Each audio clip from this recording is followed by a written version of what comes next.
Okay, mga ka-short, ka-reels. Ito yung totoong nangyari doon sa sikat na road rage sa Antipolo.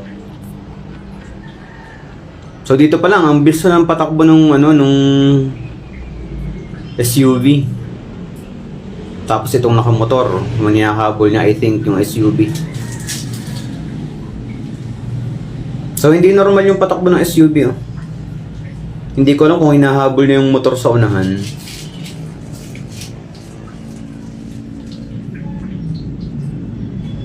Oh, delikado yun.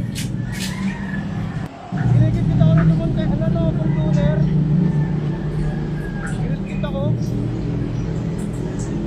Oo. Mabilis talaga, oh. Giniliran ako.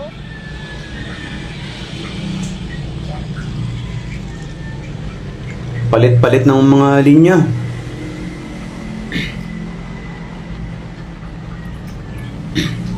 Yan, parang ang layo na ng SUV.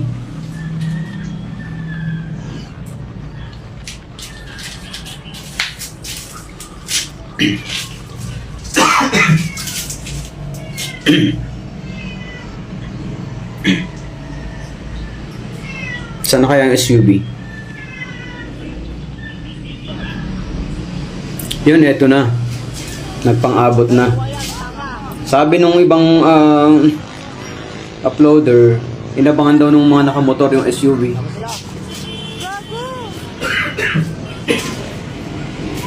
Pinagtulungan pala nila eh. Yung nakaputi.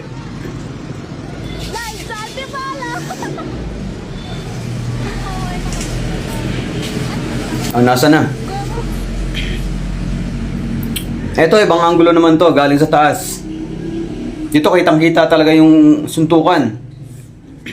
Una, isa lang kalaban, tapos yun, dumating yung isa pang rider, pinagtulungan yung nakaputi. Malakas yung nakaputi, oh.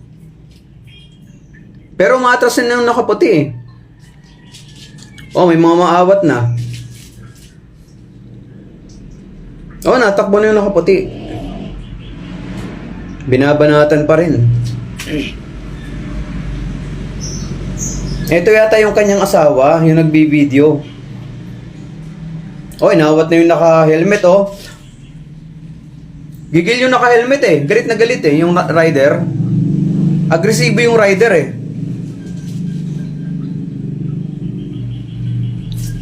Oh, pati yung yung umaawat. Papagalitan yata ng rider. Oh, dinuro, oh. Umaawat lang yun.